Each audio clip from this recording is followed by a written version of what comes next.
I was sitting at my usual table in Romano's, the upscale Italian restaurant where Vincent and I used to celebrate our anniversaries, when I saw him walk in with her. Bianca Foster looked radiant in her flowing maternity dress, her hand resting proudly on her 6-month pregnant belly. Vincent had his arm around her waist, steering her through the crowded restaurant like she was made of precious crystal. I took a sip of my wine and watched them make their grand entrance. Vincent was practically glowing with pride, nodding to acquaintances and making sure everyone could see his beautiful, pregnant companion. They weren't trying to be discreet. This was a show. Vincent had chosen Romano's specifically because he knew I'd be here. He knew I came here every Friday night with my book club friends. He wanted me to see them together, wanted me to witness his happiness with the woman who could give him what I supposedly couldn't. "Aurora," my friend Carmen whispered, reaching across the table to squeeze my hand. "We can leave. We don't have to stay and watch this." "No," I said calmly, setting down my wine glass. "I want to stay." Vincent spotted me then, and his face lit up with cruel satisfaction. He whispered something in Bianca's ear, and she looked over at me with a mixture of curiosity and pity. They were heading straight for my table. "Aurora!" Vincent called out loudly, making sure other diners could hear. "What a wonderful surprise to see you here." Bianca smiled nervously beside him, one hand still protective over her belly. She was younger than me, maybe 26, with blonde hair and the kind of fresh-faced beauty that comes from never having experienced real heartbreak. "Hello, Vincent," I replied, standing gracefully from my chair. "Bianca, congratulations on your pregnancy. You look absolutely radiant." Vincent's smile widened. He'd expected tears, accusations, or at least some sign that seeing them together was destroying me. Instead, I was being perfectly polite and composed. "Thank you," Bianca said softly. "That's very kind of you to say." "When are you due?" I asked, genuinely interested. "December," Bianca replied, her hand moving in a gentle circle over her bump. "We're so excited. Vincent's going to be such a wonderful father." Vincent puffed up with pride. "It's amazing how everything falls into place when you're with the right person," he said, looking directly at me. "Some women are just naturally meant to be mothers." Carmen made a small, angry sound beside me, but I remained calm. "You're absolutely right," I agreed. "Some women are meant to be mothers." I reached into my purse and pulled out a sealed white envelope, thick with papers. "Actually, since you're both here, this is perfect timing," I said, extending the envelope toward Vincent. "I have something for you. Congratulations." Vincent looked confused, but took the envelope. "What is this?" "Open it," I said with a gentle smile. "I think you'll find it very enlightening." Vincent tore open the envelope eagerly, probably expecting divorce papers or some pathetic goodbye letter. Bianca leaned in to see what I'd given him. I watched Vincent's face as he read the first document. His confident smile faded immediately. His eyes widened with shock. His hands began to tremble. "What?" he started to say, then stopped, reading further. The color drained from his face completely. His hands were shaking so badly now that he could barely hold the papers. "Vincent?" Bianca asked, concern creeping into her voice. "What is it? What do the papers say?" Vincent's mouth opened and closed like a fish out of water, but no sound came out. He looked at me, then at the papers, then back at me with an expression of absolute horror. The papers slipped from his trembling fingers and scattered across the restaurant floor. "Vincent!" Bianca said more urgently. "You're scaring me. What's wrong?" But Vincent couldn't speak. He just stood there, staring at me like he'd seen a ghost. I picked up my purse and smiled at them both. "Enjoy your dinner," I said sweetly, and walked calmly toward the exit. Behind me, I could hear Bianca frantically asking Vincent what the papers said, but he still couldn't answer, because Vincent had just learned the truth that would destroy everything he thought he knew about himself. 3 years ago, I thought Vincent Castellano was the man of my dreams. We met at a hospital charity gala where I was representing the children's therapy center where I worked. Vincent was there with his pharmaceutical company, looking devastatingly handsome in his black tuxedo and talking passionately about pediatric medications with a group of doctors. "You work with children?" he asked when we were introduced. That must be incredibly rewarding. Most men I dated thought my job was boring or depressing. Vincent seemed genuinely interested in hearing about my work helping kids process trauma and anxiety. "It can be challenging," I admitted, "but seeing a child smile again after months of therapy, there's nothing better in the world." Vincent's eyes lit up. "I bet you'd be an amazing mother someday." It was such a simple comment, but something about the way he said it made my heart flutter. Here was a successful, gorgeous man who not only respected my career, but could envision me as a mother. Our first date was perfect. Vincent took me to a quiet bistro where we talked for 4 hours about everything: our families, our dreams, our hopes for the future. He told me about growing up as the youngest of 3 boys, how competitive his household was, and how he'd always dreamed of having a large, close family of his own. "I want at least 3 kids," he said over dessert. "Maybe 4. I want to coach Little League and help with homework and be the kind of father who's really present, you know?" I fell in love with him that night. Not just with Vincent, but with the future he painted for us. We were engaged within a year and married 6 months later. The wedding was like a fairy tale. Vincent spared no expense, wanting everything to be perfect for his princess, as he called me.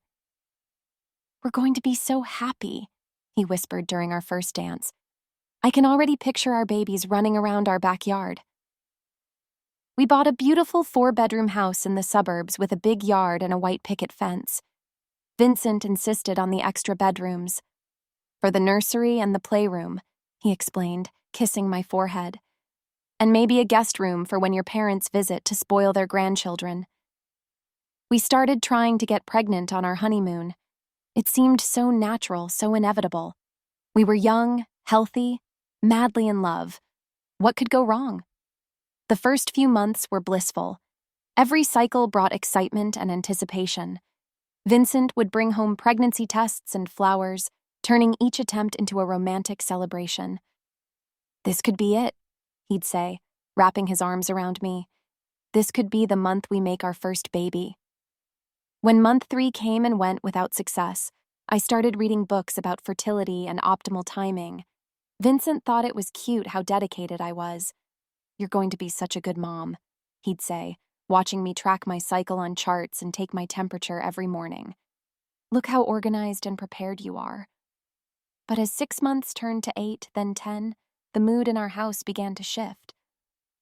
"Maybe you're trying too hard," Vincent suggested when I showed him my latest fertility tracking app. "All this stress and scheduling might be making it harder." "I'm not stressed," I said. "I'm just being thorough."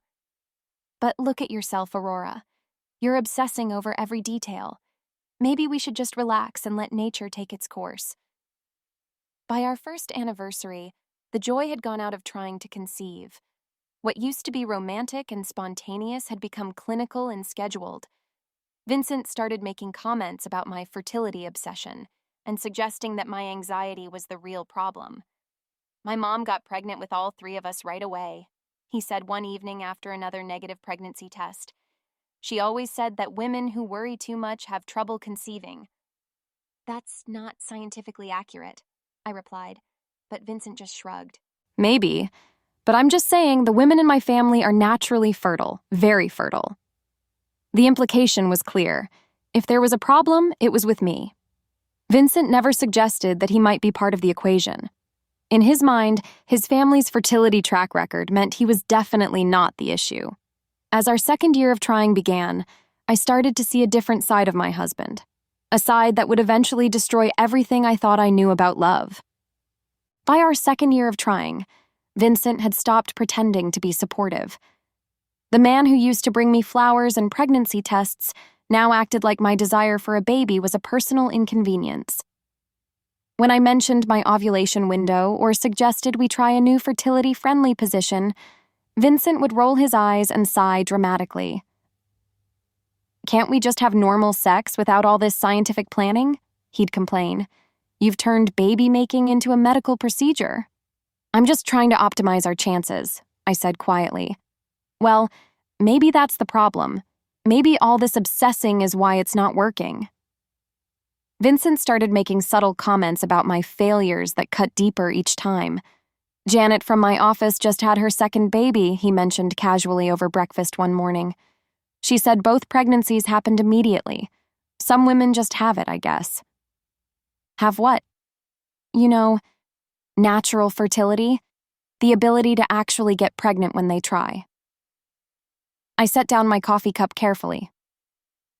Vincent, we've only been trying for 22 months. That's well within the normal range. Normal for who? Women with problems, maybe. The comments became more frequent and more pointed. Vincent would mention female colleagues who got pregnant accidentally, or share stories about his friends' wives who conceived on their honeymoons. Tom's wife is already pregnant with their third kid, he said after a golf outing. She jokes that he only has to look at her and she gets pregnant. Must be nice to have a wife who actually works properly. Works properly. Like I was a broken appliance. When I suggested we both see a fertility specialist, Vincent looked at me like I'd suggested we rob a bank. There's nothing wrong with me, he said firmly. The men in my family are very fertile. My dad had 3 boys, my grandfather had 5 kids. It's not a problem with the Castellano genes. But Vincent, fertility issues affect men too. About 40% of infertility cases involve male factors. Aurora, stop. Just stop with the statistics and the medical articles. I don't need to be tested because I'm not the problem here. How can you be so sure?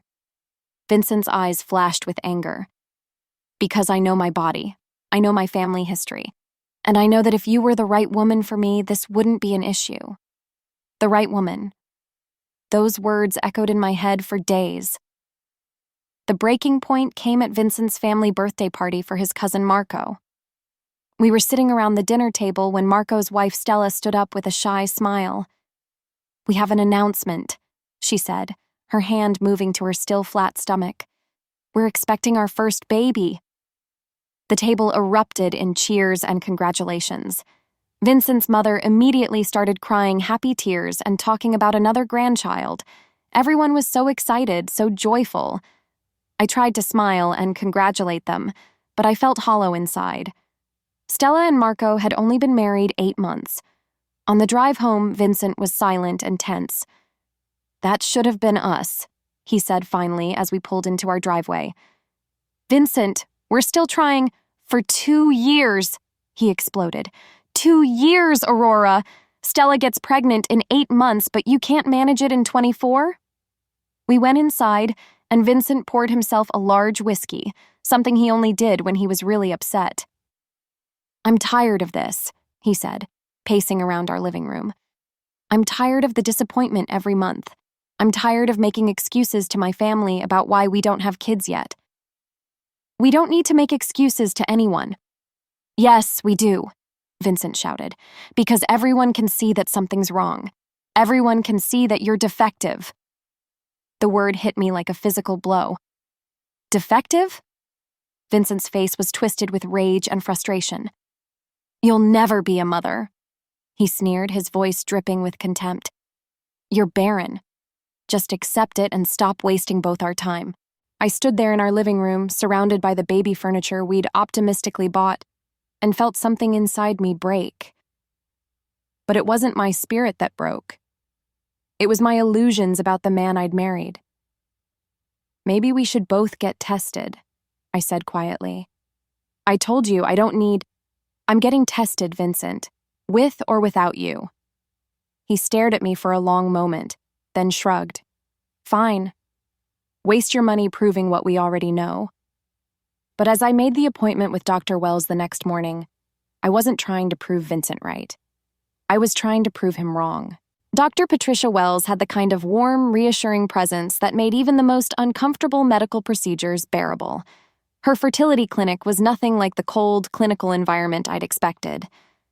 Mrs. Castellano, she said during our first consultation, I want you to know that we'll figure this out together. Fertility challenges affect 1 in 8 couples, and there are more solutions available now than ever before. I appreciated that she said couples instead of assuming the problem was with me. My husband refused to come, I admitted. He's certain the issue isn't with him. Dr. Wells nodded without judgment. That's not uncommon.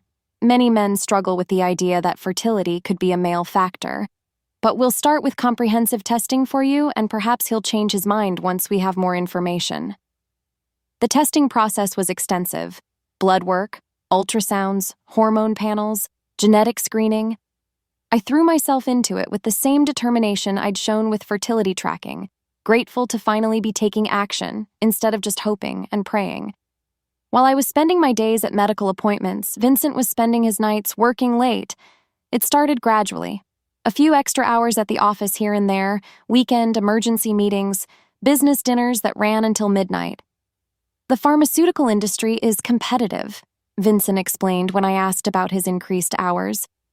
If I want to advance, I need to put in the extra effort. I wanted to be supportive, but something felt off. Vincent had never been particularly ambitious before.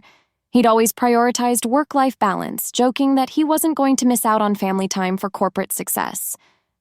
Then there were the phone calls. Vincent's phone would buzz during dinner, and he'd immediately get up and walk to another room to answer it. When I asked who was calling, he'd give vague answers. Just work stuff. You wouldn't find it interesting.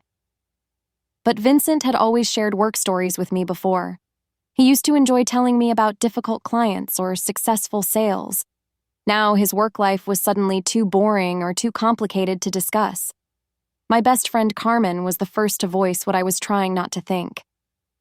"Aurora, when was the last time Vincent brought you flowers?" she asked during one of our coffee dates. I thought about it. I'm not sure. It's been a while. When was the last time he planned a date night or suggested a weekend getaway? The questions made me uncomfortable because I couldn't remember recent examples of any of those things. "He's just stressed about work," I said, "and probably frustrated about the baby situation." Carmen gave me a look I'd seen before, the expression she wore when she was trying to decide whether to say something difficult.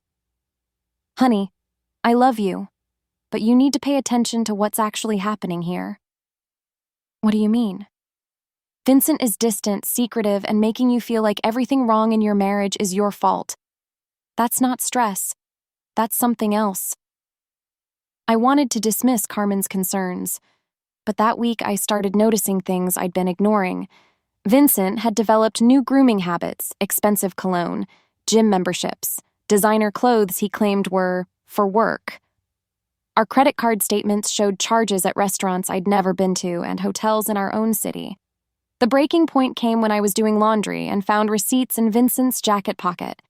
Dinner for 2 at Romano's, the expensive Italian place he'd always said was overpriced. A hotel room at the Marriott downtown, booked for 3 hours on a Tuesday afternoon. Jewelry from Tiffany Co. A purchase I'd never received. I sat on our bedroom floor holding those receipts, feeling like my world was tilting sideways. Carmen was right. Vincent was having an affair. That Friday night, instead of going to book club like I'd told Vincent, I followed him after work. He drove to Romano's, the same restaurant from the receipt. Through the window, I watched him embrace a young blonde woman with a radiant smile. They sat at a corner table, holding hands across the white tablecloth, looking like any other couple celebrating an anniversary. Vincent was looking at her the way he used to look at me. I sat in my car watching my husband with another woman, and something strange happened. I didn't cry. I didn't feel heartbroken or angry. I felt determined. Vincent thought he could betray me while blaming me for our problems. He thought he could make me feel defective while he played house with someone else. But Vincent had no idea what I was about to discover in Dr. Wells's office, and he had no idea how dangerous a woman could be when she finally learned the truth. After discovering Vincent's affair, I made a decision that surprised even me. I didn't confront him. Instead, I decided to let him think he was getting away with it while I gathered more information. Dr. Wells had ordered additional tests that would take several weeks to complete, and I wanted to see exactly how far Vincent would take his betrayal. I didn't have to wait long to find out. Within a month of spotting Vincent with his mistress, he stopped pretending to hide the relationship. He would come home at midnight smelling like perfume, leave his phone face up on the counter while it buzzed with text messages, and disappear for entire weekends claiming he was attending conferences. "Where was your conference this time?" I asked after one particularly long absence. "Chicago," Vincent replied without missing a beat. "Pharmaceutical sales training. Very intensive." I'd already checked our credit card statements. Vincent had spent the weekend at a bed and breakfast 2 hours away. The charges included couples massages and champagne service. When I tried to discuss the growing distance in our marriage, Vincent's response was both predictable and cruel. "Maybe if you could fulfill your basic function as a wife," he said coldly, "I wouldn't need to look elsewhere for companionship." My basic function? You know what I mean, Aurora. A wife is supposed to give her husband children. You've been failing at that for 2 years. Vincent's cruelty was becoming more blatant by the day. He would make jokes about broken women and defective wives in front of our friends. He'd suggest that maybe I should see a therapist about my fertility issues because clearly it was psychological. The ultimate blow came on a Tuesday evening in November. Vincent walked into our kitchen practically glowing with excitement. He poured himself a glass of our most expensive wine and raised it in a mock toast. "Congratulations are in order," he announced. "For what?" "I'm going to be a father." The words hit me like ice water. "What did you say?" "You heard me. Bianca's pregnant, 3 months along, due in May." Vincent was watching my face, clearly expecting devastation. Instead, I felt oddly calm. "Bianca," I repeated. "My colleague from work, the one I've been spending time with." Vincent didn't even have the decency to look ashamed. "She's everything you're not, Aurora. Young, fertile, grateful." Grateful? For being chosen by a successful man like me. She doesn't take it for granted the way you do. Vincent set down his wine glass and looked at me with something approaching pity. "I'm filing for divorce," he said matter-of-factly. "Bianca and I are getting married as soon as it's finalized. I'm finally going to have the family I deserve." "With a real woman," I said quietly. "Exactly." Vincent smiled like he was proud of me for understanding. "Bianca appreciates what I have to offer. She doesn't make me feel broken or inadequate like you do." Over the following weeks, Vincent made sure I saw exactly how happy he was with his new life. He brought Bianca to our neighborhood grocery store, his hand protectively on her growing belly. He took her to restaurants where our friends might see them together. He even brought her to his office Christmas party as his +1, introducing her to colleagues who knew he was married to me. "Vincent's new girlfriend is so young and pretty," Carmen reported after running into them at the mall. "She was buying maternity clothes and he was following her around like a lovesick puppy." Each public appearance was calculated to humiliate me. Vincent wanted everyone to see that he'd upgraded to a younger, more fertile woman who could give him what his wife couldn't. The cruelest moment came when Bianca started showing up at places I frequented: my yoga studio, my favorite coffee shop, the bookstore where I bought novels to escape my failing marriage. She would smile sweetly and make small talk about her pregnancy, clearly unaware that I was Vincent's wife. "I'm so blessed," she told me during one encounter at the coffee shop. "Vincent is going to be such an amazing father. He talks about having a big family, maybe 4 or 5 children. He says he's always dreamed of being surrounded by kids." I smiled and nodded while my heart broke a little more. Vincent was living his dream life with another woman, while making sure I witnessed every moment of his happiness. But what Vincent didn't know was that Dr. Wells had called that morning with my final test results. And everything Vincent believed about fertility, about masculinity, about himself, was about to be proven devastatingly wrong. Dr. Wells called me on a Thursday morning while Vincent was at work, probably planning another romantic getaway with his pregnant mistress. "Aurora, could you come in this afternoon? I have your complete test results, and I'd like to discuss them with you in person." Something in her tone made my stomach flutter with nervousness. Is everything okay? Just come in when you can. We have a lot to talk about. I spent the morning trying not to imagine worst-case scenarios. What if there really was something wrong with me? What if Vincent had been right all along about my being defective? Dr. Wells's office felt different when I arrived that afternoon. The cheerful fertility posters on the walls seemed to mock me, and I couldn't stop fidgeting in the waiting room chair. "Aurora," Dr. Wells said when she called me back. "Please, sit down." She had a thick folder of test results on her desk, and her expression was serious but not sad. That had to be a good sign, right? "First, let me tell you that you are completely fertile," she said, and I felt a huge weight lift off my shoulders. "Your hormone levels are perfect. Your ovulation is regular. Your reproductive organs are functioning normally. There is absolutely nothing wrong with your ability to conceive and carry a child." "But then, why haven't I gotten pregnant?" Dr. Wells leaned forward slightly. "Aurora, have you ever considered that the issue might not be with you? Vincent refuses to be tested. He says his family is very fertile." "I see." Dr. Wells made a note in my file.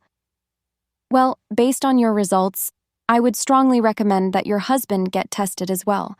But there's something else we need to discuss." She pulled out a different set of papers from my file. "As part of your comprehensive screening, we ran genetic tests to check for hereditary conditions that might affect fertility or pregnancy. We found something unexpected." My heart started beating faster. "What kind of something?" "Aurora, you're carrying a genetic marker that indicates you could be a carrier for a rare genetic condition. It wouldn't affect your health or fertility, but it could be passed to children if both parents carry the marker." "Both parents?" "Yes. For a child to actually have the condition, both biological parents would need to carry the genetic marker. It's quite rare. Only about 1 in 10,000 people carry it." Dr. Wells paused, studying my face carefully. "The interesting thing is, this particular genetic marker is almost exclusively found in families of Eastern European descent, specifically Polish and Czech lineages." I felt confused. "Okay, but what does that have to do with my fertility?" "Aurora, what's your husband's ethnic background?" "Italian. Vincent's family emigrated from Italy 3 generations ago. He's very proud of his Italian heritage." Dr. Wells nodded slowly. "I see. And he's never mentioned any Eastern European ancestry?" "No, never. Why?" Dr. Wells closed my file and looked at me directly. "Aurora, I think you need to have a very serious conversation with your husband about getting tested. Based on what you've told me about his family history and background, there are some things that just don't add up." I left Dr. Wells's office with more questions than answers, but also with a strange sense of hope. I wasn't broken. I wasn't defective. I was perfectly capable of having children. That evening, I called Carmen and asked her to meet me for coffee. "You look different," she said as soon as she saw me. "What happened?" I told her about Dr. Wells's appointment, about being completely fertile, about the genetic testing results that didn't make sense. "So what are you going to do?" Carmen asked. "I'm going to get Vincent tested," I said, "whether he wants to be or not." "How?" I smiled for the first time in months. "Vincent drinks the same coffee every morning from the same mug. Hair samples aren't that hard to collect when someone leaves them on their pillow brush, and I know a lab that does private genetic testing." Carmen stared at me. "Aurora, you're talking about testing your husband's DNA without his consent. Vincent has spent 2 years making me believe I was broken while he cheated on me with a woman he got pregnant. I think I deserve to know the truth." 3 weeks later, the genetic testing results arrived in my mailbox. What I discovered changed everything, not just about Vincent's fertility, but about Vincent himself. And as I sat in my kitchen reading the results, I began planning the perfect revenge. The genetic testing results had been sitting in my kitchen drawer for 2 weeks when Vincent brought Bianca to Romano's that Friday night. 2 weeks of reading and rereading the medical report that shattered every lie Vincent had told me, and probably himself. 2 weeks of planning exactly how I wanted to deliver justice. As I walked out of the restaurant, leaving Vincent frozen in shock and Bianca demanding answers, I felt a calm satisfaction I hadn't experienced in years. By the time I got home, my phone was ringing. "Aurora!" Carmen's voice was breathless with excitement. "Diego just texted me from the restaurant. He said Vincent looked like he was going to pass out. What was in that envelope?" I poured myself a glass of wine and settled into my favorite chair, the one Vincent always said was too feminine for our living room. "The truth," I said simply. "What truth?" "Vincent is completely infertile, Carmen. Not low sperm count, not poor motility, complete azoospermia. He has never in his entire life been capable of fathering a child." Carmen gasped. "But Bianca's pregnant." "With someone else's baby. Vincent's been so busy bragging about his virility that he never considered his girlfriend might be cheating on him too." "Oh my God. But how did you find out?" I took a sip of wine and smiled. "The genetic testing Dr. Wells ordered revealed something interesting. Vincent doesn't just have fertility issues, he has a chromosomal condition that makes natural conception impossible. It's genetic, Carmen. Inherited. But his family history is completely fabricated. The condition Vincent has is linked to Northern European genetics, not Italian. Either Vincent's family lied about their heritage for generations, or Vincent isn't who he thinks he is." What else was in the envelope? Evidence of his affair. Photos, hotel receipts, credit card statements, recordings of him calling me Barren and defective. Medical documentation proving he's been lying about fertility for 2 years. And I paused, placing my hand over my still flat stomach. And my own pregnancy test results. Carmen screamed so loudly I had to hold the phone away from my ear. "You're pregnant? Aurora? You're pregnant!" 8 weeks along. Turns out Dr. Wells was right about me being perfectly fertile. I just needed the right medical support. But how? If Vincent can't... IVF with donor sperm. I started the process after I got Vincent's genetic results. Dr. Wells helped me choose a donor with my coloring and background. The baby will look like me, which is all that matters. Carmen was crying now. "Aurora, this is incredible. You're going to be a mother." "I already am a mother. I'm just going to be raising this baby alone instead of with a man who spent 2 years convincing me I was worthless." My phone buzzed with an incoming call. Vincent's name flashed on the screen. I declined the call and turned off my phone.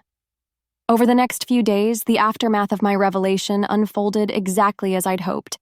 Vincent called in sick to work and didn't leave his apartment. According to Diego, who'd stayed at the restaurant after I left, Bianca had demanded to see the medical records I'd included in the envelope. When she realized the dates proved Vincent had been infertile long before they met, she'd started screaming about her real boyfriend, the personal trainer she'd been seeing on the side. Vincent's perfect pregnant girlfriend had been playing him just as expertly as he'd been playing me. But the best part came a week later when Dr. Wells called. "Aurora, I wanted to update you on something. A man claiming to be your husband came to the clinic demanding information about genetic testing and fertility treatments. I told him I couldn't discuss patient information, but he seemed unwell." "Unwell how?" "Mentally. He kept insisting that his genetic results were wrong, that there had been some mistake. He said he came from a very fertile Italian family and demanded we retest him." I smiled. "And?" "We ran a complete panel. Everything confirmed your findings. He's completely infertile and has been his entire life. The condition is genetic and irreversible. Vincent's entire identity had been built on his supposed superiority over me. His masculinity, his family pride, his sense of genetic destiny. All of it was a lie. 6 months later, I received my final divorce decree in the mail, along with a check for half of our marital assets. Vincent hadn't contested anything. According to his lawyer, he was too distraught to participate meaningfully in proceedings. I was 4 months pregnant by then, glowing with health and happiness. As I sat in my new apartment, smaller than the house I'd shared with Vincent, but filled with light and possibilities, I rubbed my growing belly and thought about the future. My daughter would grow up knowing she was wanted, planned for, and deeply loved. She would never doubt her worth or question her value. She would never let anyone convince her she was broken when she was actually perfect. And she would never know the man who had tried so hard to destroy her mother. Vincent had called me barren, defective, a failure as a woman. But I was the one carrying new life while he faced the truth that he never could. Sometimes the best revenge is simply becoming everything the person who hurt you said you'd never be.